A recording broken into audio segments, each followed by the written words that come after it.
Hi,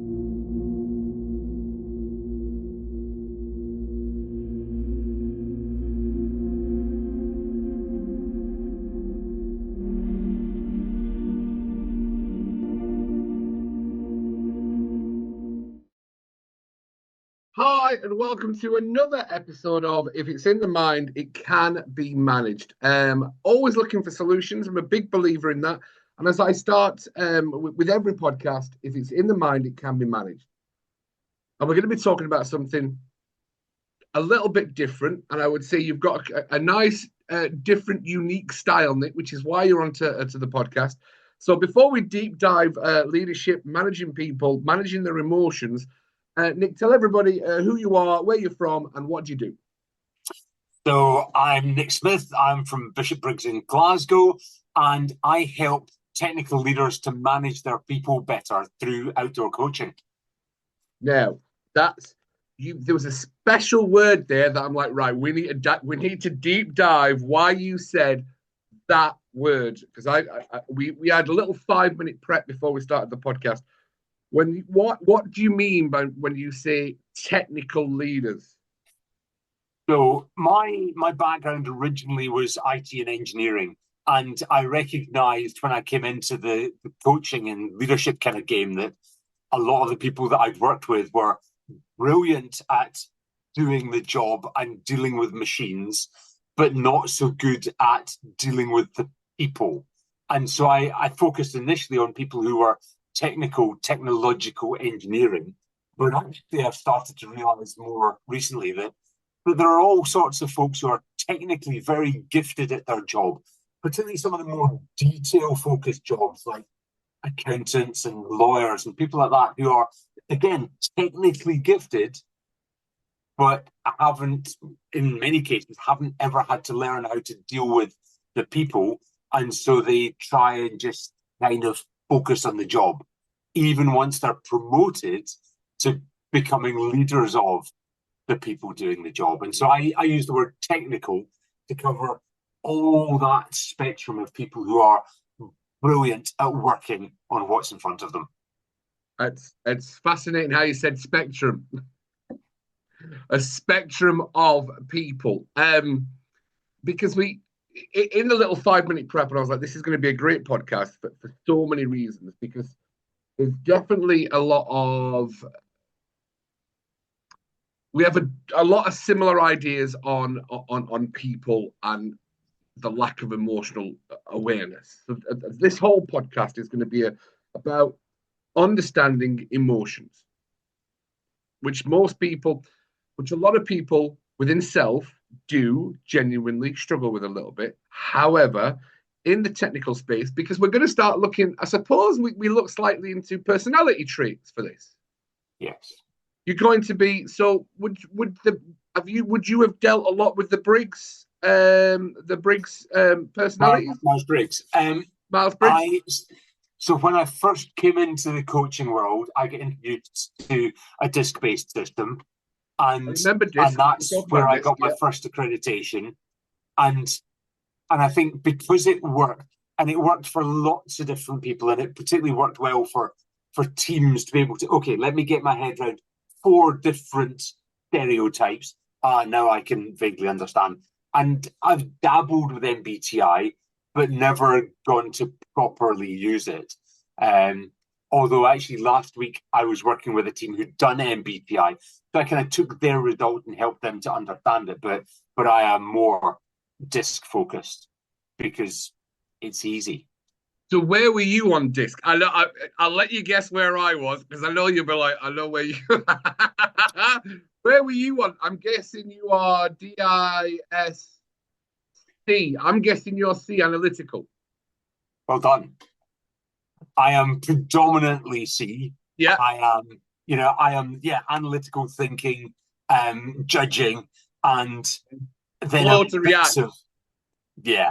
bits of the kind of dominant bits of the influencing, particularly if I'm literally on stage. And so I was having a one-to-one with someone the other day, and we were reminiscing about after I was relatively new in the BNI group. He he couldn't quite work me out, because on stage, the influencing bit of me really comes out. But in a one-to-one, you definitely see the cautious, the thinker. And he couldn't put the two together. It's just two different bits of who I am, and they come out in different situations. So yeah, but predominantly the C.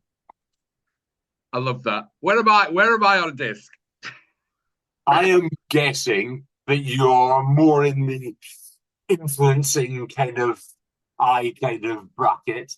And yeah, fine. I'm tits and teeth. That's literally what I call myself. Is I am tits and teeth. High energy, crash. I don't say impulsive. I had to change the word from impulsive to decisive. I had to create a better label for me. So I am very decisive. I'm like, right, let's run with it. Let's go. I learned that I do struggle with drivers, but I learned how to become more of a driver. So I'm actually quite high up on the I, close to the D. I at one point I was very close to the S, but I was influencer. But I learned how to work with drivers, because there was some people I was just like, you are absolute killing the life in me, which would be the C's. Completely. And I think the more I've done it, the more I've recognised how some of my traits taken to extreme will really wind you up, and vice versa. But I keep coming back to a situation maybe 10 years ago where I was working with a German colleague. We were going to Germany for 5 days of work, and we were going to run 3 2-day team buildings. And I said, obviously, analysing, going, okay, 2 plus 2 plus 2 in a British textbook says 6, and we've got 5. And he said, oh, we'll just do the outdoor games and team building stuff at night. It'll be fine. I said, it'll be dark. He said, we'll get flaming torches. I said, But it worked. And that still stands out for me as, yeah, the mad ideas and let's express ourselves and whatever isn't bad. It's just quite different from me, and I need to open up and just maybe allow possibilities to happen and see where it goes. So if I always remember correctly, I was heart led, and C was contemplation, but it was slow process, and it was analyzing an awful lot. Yeah, I mean, there's various different disc-based systems and all sorts of different words attached to them. But yes, that's pretty much, I'm very much head-led, and I will think about consequences and ask why to the nth degree. Yeah. And that's fine. And you'd see the light in my eyes just die, dim. Yeah. In meetings, I'd be just like, just make it. Yeah. I do, but I've got some really good friends who are C's, by the way. Yeah.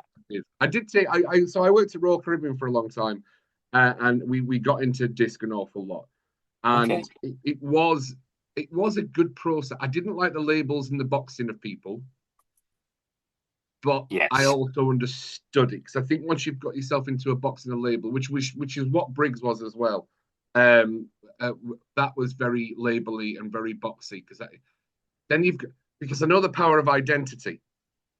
So the second you've got a label and a box, it becomes part of your identity, and that can genuinely stop the ability to learn and to flow and to move into the directions that you want to. So identity with those labels was, which actually I suppose we're going to be kind of touching on, because of the kind of clients you work with, the businesses that you work with. As you said, they are technical leaders. Great with computers, great with a binary code, if you like, but understanding the human approach to getting those results can be a minefield, can't it? Yeah, completely. And I think even just as a starting point, understanding that, people are different, and there will be the C's and the I's and the D's and the S's, or however we want to look at it. And thinking, okay, I might need to speak a different kind of language to people who are not like me. And I might need to understand what makes them tick so that I can get the best out of them. I frequently come back to Marcus Buckingham's kind of definition of management, which is finding what's unique about people and using that to best advantage. And yeah, using the way they think and the way they speak and what interests them and tap into that as any kind of motivation. It's yeah.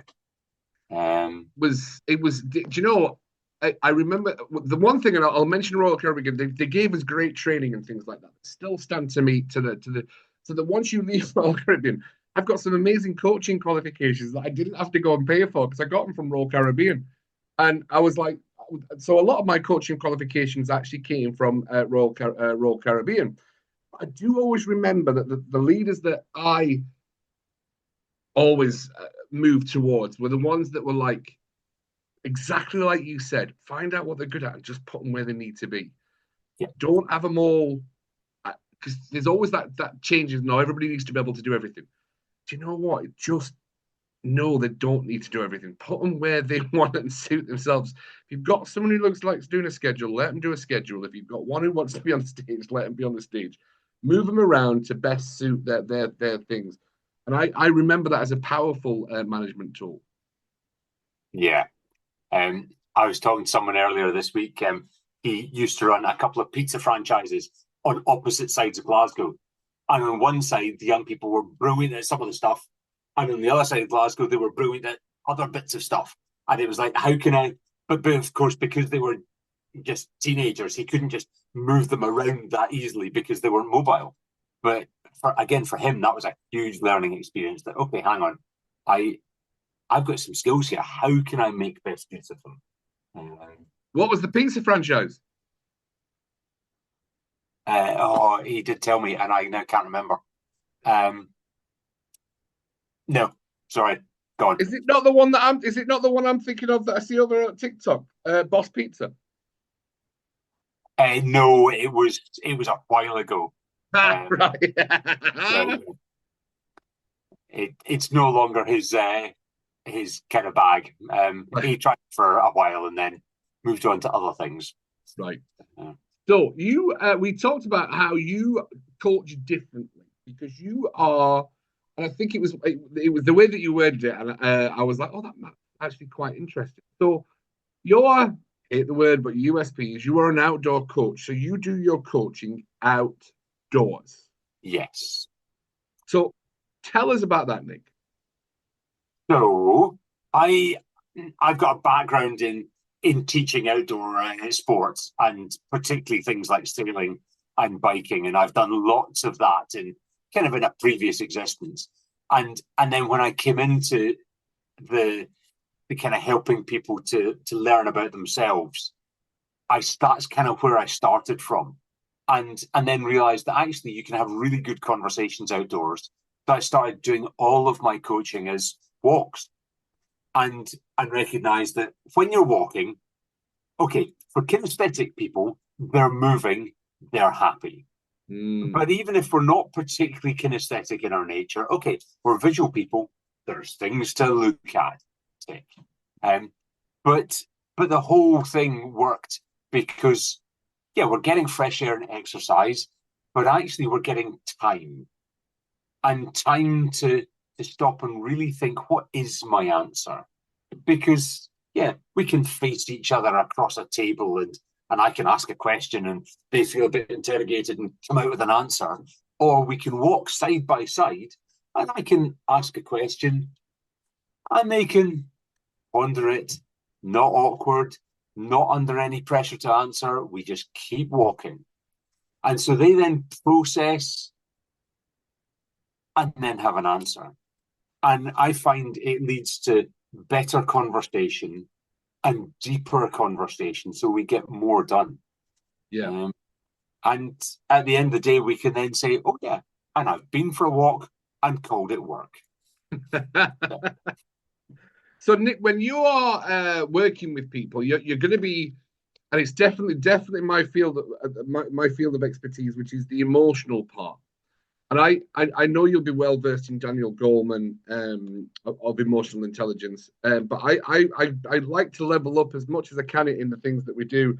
And I remember reading about positive emotional intelligence and how it's different.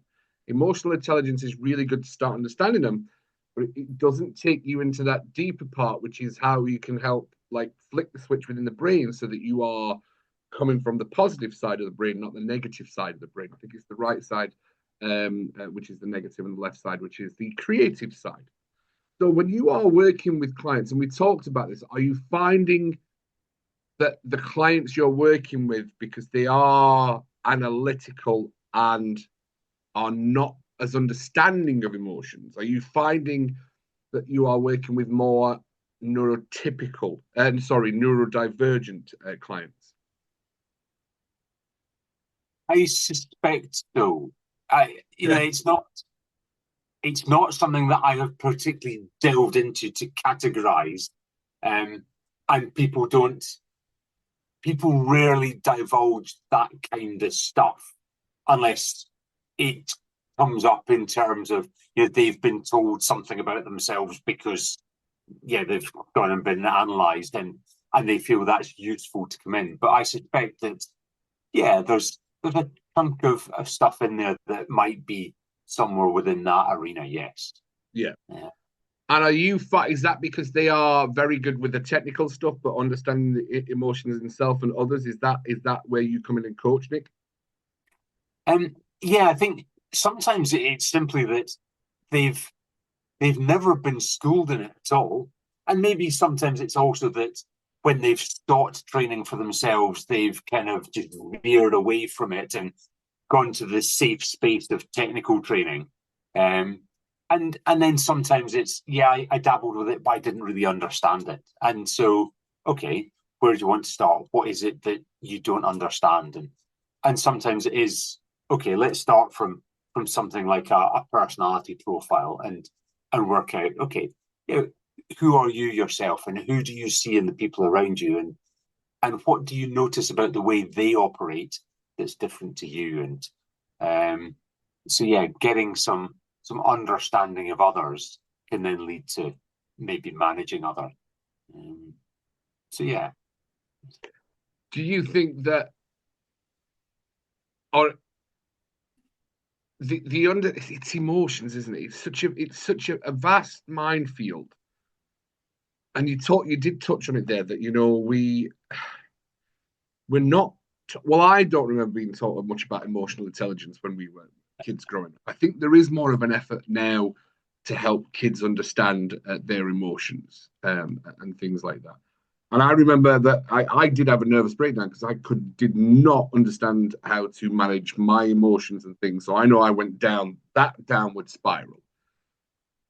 When you're working with, how important is it to remember the emotional aspect within how people feel on a daily basis? How are you making an impact in that world, Nick? I think helping leaders to, sometimes it's as simple as helping them to observe, because they've never stopped to look for what emotions are people going through, and so they don't notice anything. But even just being able to notice, okay, something's changed. What's changed today? Let me have a gentle conversation with them and find out where they're coming from. And then as I hear them talk about what they're going through and their emotions, okay, maybe empathizing with them is not my strong suit, but at least I'm hearing what they are. And the more I do that, the more I'm tuning into it and starting to see how, people's emotions impact things. And I think for me, one of the earliest kind of learnings for me way back was thinking about change processes, where change is it's a logistical thing. No, change is an emotional thing, and helping leaders to understand that aspect. And then, okay, if this is an emotional process, well, what else is? Well, we're humans. Everything is to some extent, but sometimes it's quite surface level and we don't display much. But yeah. So for leaders who are watching this podcast and they're like, do you know what? I need to work with Nick because I clearly don't see the emotional changes within my staff. I seem to be missing some. What's the top three things you would say you want to start looking for? These three things to understand where the changes are, why the changes have come about, and what they're all about. So, what would be three things that would just pop out off the page and go, this is what's a highlight for you now can start looking for? Goodness me, three things off the top of my head. Just that. Bearing in mind you're a C and you're an analytical. Yeah, I know. And I did need to find the right answer. Where's the right answer? Yeah, cheers.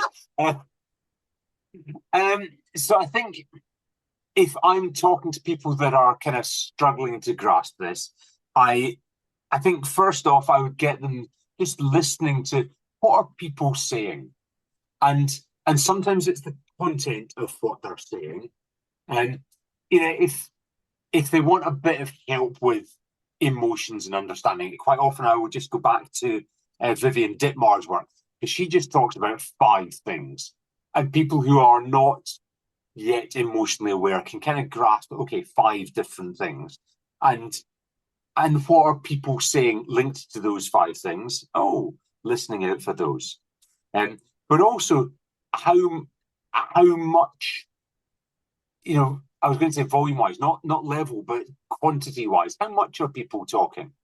Because sometimes, a change in our emotional state maybe comes across as talking more or talking less. And these are things that people can school themselves to listen out for. And it's really simple. And sometimes, we understand where they're coming from, because actually the reason they're talking more is because of what I've just told them they need to do. Yeah, fine. But if I'm intrigued, okay, maybe I need to just keep talking to them and try and help them, but also help me to understand where they're coming from. And what else do I say? Top 3 that I would talk about.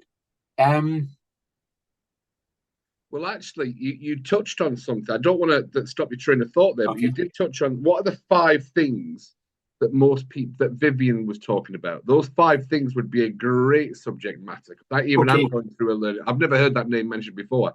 So she's a German, and I heard her speak at a conference in Germany, all translated, thankfully, and then went out and bought her translated book, which is, I've got the English title, I think, is Emotions and Feelings. But she talks about having emotions appropriate to the situation. So anger, brilliant emotion when it applies to situations that I think are wrong. If I look at something and go, that's wrong, I get angry. It gives me that passion and energy to go and change it.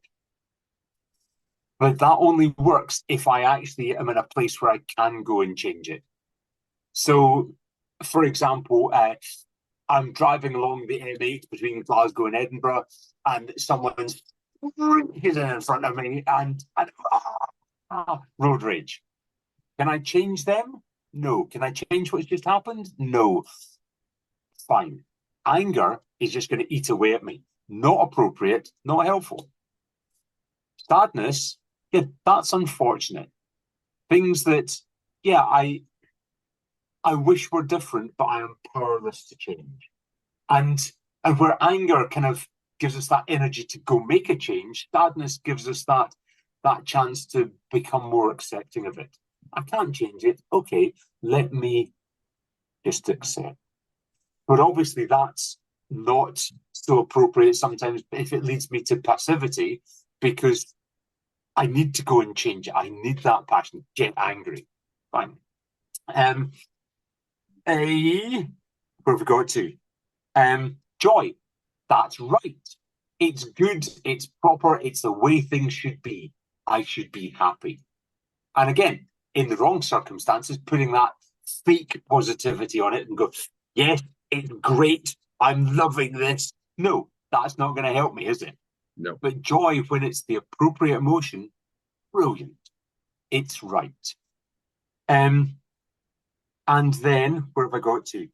That was joy. You're up to joy. So you've done sadness and you've done anger. So you've done 3. Yes. And then shame. Instead of that is wrong, I am wrong. And it allows us to stop and go, okay, I made a mistake. And I will stop and reflect and see how I can learn from it. Fine. But likewise, in the wrong settings, oh yeah, I'm wrong. I can't do anything right. Oh, it's all dread. And it then just we spiral into ourselves. And yeah. And sorry if you can hear noises off. A meter from me, a man's washing my windows. No, okay. But and then what have I missed? So we got down to shame, sadness, anger, and joy. What on earth am I missing? It's like the 7 dwarfs. You can never name all 7 dwarfs. Yes, I know. Oh. I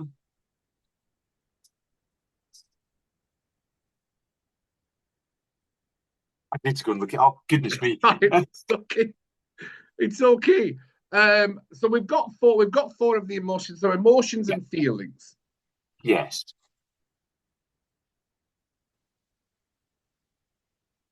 The lack of understanding within emotions, within people on a daily basis, a lot of my trainings are resolved around self-awareness of understanding emotions. Yeah. So I have a training called SLAP. If you could slap your staff for more positive emotional intelligence, would you do it? Don't do that, Nick. It's a great way of doing it. You know, the manager's like, can we have that training, please? I'm like, absolutely. I do a training for the staff. It's a self-awareness thing, because everything I do, I'm sure you've already guessed, Nick, is tongue-in-cheek. There's got to be a giggle in it, because I've been part of corporate trainings where I'm like, when is this shit going to end? Just get me out of here. And I'm like, I cannot be that person when it comes to training businesses. So it's how our negative or positive emotions are created and how we can change those emotional states. And it's by understanding story, language, awareness, and physicality. Emotions don't just happen. However, the one which is great because it gives self-awareness for the teams to be able to go, now I've got a choice of my emotions. Because anger is going to come along, depression is going to come along, frustration is going to come along, but then we have a choice. If we get given a choice, we then get to choose how we feel. And it's an important, powerful part. And one of the trainings that I do with the leaders and the managers within the business, I can show you how to do this. Basically, I'm teaching them about being a mind management coach so that they have the ability to help their staff, their employees in this moment by using conversation, by spotting 4 things that will just start absolute screaming out. And it's such a powerful tool that when I'm working with managers and leaders, they're like, oh my God, why are we not taught this? I'm like, honestly, one of the biggest things you want to be looking for, and I'm sure, Nick, that's what kind of where I was going to with you, is if you want to know somebody's emotional state, look at their body language. They're telling you. It just screams out, head down, shoulders down, scared. Their body language will tell them whether they want to talk to you, if they feel open, if they're stressed, if they're anxious. Body language is one of the most powerful things that you can watch within the business group. If you know them well enough and you've got a benchmark to work from. Correct. Often people hear body language and there's so many things that, oh yeah, which way are their eyes going? Right. But actually it's, okay, what has changed in their body language? You know, they used to be like this and now something's changed. Yeah. And again, it's observable. So yeah, but yeah, what's your benchmark? Don't have to think about, oh yeah, what are they doing? What does that mean? But what are they doing differently? Fine. Yeah. So yeah, and I've remembered what the 5th. I was going to ask you what's the 5th one because I gave you a space so I could come back. So yeah, the 5th one is fear. This is dreadful, and again, in the right circumstances, it breeds a creativity that allows us to find some route out of this dreadful. But in the wrong circumstances, it just makes us freeze because we think, oh, this is dreadful and I can't get out of it and I'm cornered. And And so again, it eats away at us. So yeah, she talks about those five, and when they are appropriate and fitting for the situation, brilliant, because they help us to navigate. When they're inappropriate, then actually they get in our way. So it's there, and this is something I've always talked about, and it's something I learned a long time ago. Is it's not about controlling our emotions because you can't. It's kind of like putting a champagne bottle top in the top of a volcano. You can't control your emotions. Yeah, You have to learn how to manage your emotions, yeah, and that's a and self-awareness thing. yeah, and recognizing, and I suppose I talk about the road rage one because yeah, the the C bit of me is very good at telling other drivers that they're wrong. But the D bit of me would shout and scream abuse at them, particularly if I'm alone in the car, and having to recognize, yeah, and even thinking as someone ducks in, oh, that's sad, Mm. and telling myself that, and it started to kind of have an impact and has changed the way I think about that kind of stuff and changed the way I now feel in certain situations. Yeah. Fantastic. So, Nick, why is it so important for? Do you do all your sessions in the outs in the outdoors? By the way, No. I Because was like, why if he's? I mean, you're in Glasgow. I'm like, stop me pitching down an awful lot in Glasgow. um, that's a harsh indictment on Glasgow, but it's probably relatively close to true. Right, to be fair, I've got I friends think in Glasgow. It's very rarely sunny. yes. I'm looking out the window and it's gloriously sunny, but then it is everywhere today. So I think some folks are attracted to what I do because of the outdoor element. And so they come fully prepared and quite comfortable to be outdoors. We'll go walking. Other people, I've met them through some other route and I will offer outdoor coaching, and often they like the idea, so we go walking. Other people want the benefits of leadership coaching with me, but they are not walkers. And in fact, someone I've been working with, he works outdoors on a daily basis. He's quite happy to sit in a coffee shop and okay, in the winter, I'm not averse to it, but actually, what I've found is if people have decent raincoats, the rain isn't a problem. The bigger problem is the wind, because then it's really hard to hear each other, and so you have to keep turning to face them to almost lip read, and and that really kind of makes the walk quite stilted. Um, and the first time I really noticed it, I was with someone who was actually partially deaf anyway, Hmm. and and then it was super windy, and we ended up just going and sitting in a little bit of a forest that we found because it was the only way we could actually have a conversation. So yeah, sometimes there are challenges, but generally the benefits outweigh the difficulties, and it works. There is a metaphor in what you just said there, by the way. The metaphor of the rain is not the problem; it's the wind. That's the same as the emotion, isn't it? To be fair, right there is a great example of how our emotions are. It's if they come onto us like a rain, that's not the problem. When it comes out as like a wind, that's where the problem arises. That's the same as the emotional states. It's just one of those things. And so you are technically working with people without labeling or overgeneralizing, but with low EQ, with a low emotional intelligence. But clearly, they've got enough emotional intelligence to go, I want to work on this. Yes, I think sometimes sometimes there are folks who have just been promoted and they're all at sea and they don't know where to start because they're being given maybe zero help by their company. Um, and so, yeah, I don't understand people. Please, can you help? Fine. Other people are kind of sent to me because their appraisal has said, you need to work on this. Fine. And And how in do they some present cases, themselves to you, Nick? How are they? How do they present themselves to you? Like, oh, me because you've told me I'm here for coaching. so. And yeah, it's for them, it's helping them to recognise what benefits they might be able to get from it, and helping them to start to think, okay, this could be useful. And then with other folks, they've started to recognise something's not working. I don't really know what's not working, but I need things to change. So, and you start to delve into it and think, oh yeah, here's a possible line of action. Nice. Yeah. Fantastic. So you are based out of Glasgow. I know you frequent over at Edinburgh. Yep. Some of the businesses that you've worked with, give us an example of some of the businesses that you've worked with. Okay, so I've worked with a fish farm out in Argyll. Yeah, it's great. It has forced me to do kind of interim sessions on Zoom sometimes, because it's a long way to travel, but actually they've been great.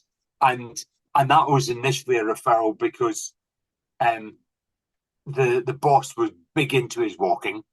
And so we started off just one-to-one coaching, and then he started to involve his senior leadership team, and some of that, by the nature of some of the chats we're having, and because we're all trying to do it together, it's hard to have those chats outdoors. But some of the things we've gone and done things, kind of team building kinds of things, which have then kind of almost set up the next set of conversations. So that's one. But then I've also worked with a sole trader who was wanting to take on some employees, never done it before. He'd only ever taken on contract staff that he could just get rid of, because his big worry was he wasn't fit to be a manager.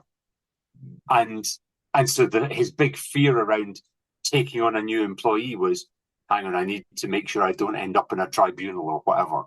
And so mainly helping him to recognize that, yeah, he had lots of experience of dealing with people, and it's not that hard when you open your eyes and watch what's going on, and just deal with what is presented.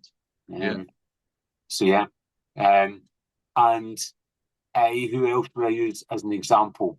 And there's been various bigger organizations where I've ostensibly gone in to do leadership training, but actually, in the course of anything like that I do where it's a group, okay, who's got an example? Right, let's sit down and just work through this example.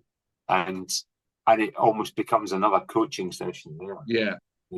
I like that kind of that style of training where you get to go in and do some training with them, but it turns into a one-on-one in the moment. I've always kind of liked that, because that's where the change happens, isn't it? Yeah, and I think my style has always been about asking good questions, and I would rather, even in a training context, I would rather ask a whole set of questions and let people work it out for themselves. Because actually, with a lot of dealing with people, unless we are early teens, we've got experiences and we've seen other people deal with people, and we've been managed by other people. And so we've got lots of examples to draw on, and it's then just unlocking, okay, what do I already know, but I've just not put into practice yet? Yeah. Because as much as there are lots of new ideas and theories, a lot of them are just tweaks of things that have been around for loads of time. Yeah. No, Nick, it's been fascinating. Is there anything else you want to share with the world of mind management mentors? I think get yourself outdoors, because it's a great creative space, even if you just go outdoors yourself.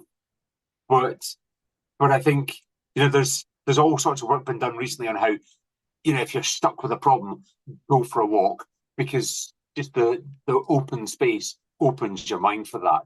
But I think even just walking meetings, I need to have a meeting with someone. Let's just go for a walk whilst we do it. If you're a big campus organization, walk around there. If you're somewhere on the fringes of a city, go walk there. Walking in the city is less good because you have to keep stopping for roads, and they're such a pain. But I do advise it. Don't just walk out. Um, but even finding a green space, Glasgow is great for parks. It is And actually. you know, find a space where you can go for a walk, and it just breeds things more than just what you expected. So I will share something with you, Nick, and this is something that I've done for absolutely years. If I'm stuck with a problem or something's bothering me, I get my best idea. It used to be meditation. I used to do a lot of meditation because I always know that the second I don't think about the problem, the solution comes up. That's generally how it works. So Yeah, my absolute biggest tip for anyone, I just get so many amazing ideas, is when I'm washing my car. I wash my car personally. I don't take it to car washes or anything like that. I will spend 3 hours, 4 hours, full valley of my car. And in that moment, the amount of amazing ideas that come when I'm washing the car is like, right, I need to write this down. I have actually started taking a dictaphone to my car washing sessions. I genuinely, Nick, I shit you not, that is genuinely where I get my best ideas from, is when I'm washing the car, giving it a full valley. but I think it's like anything.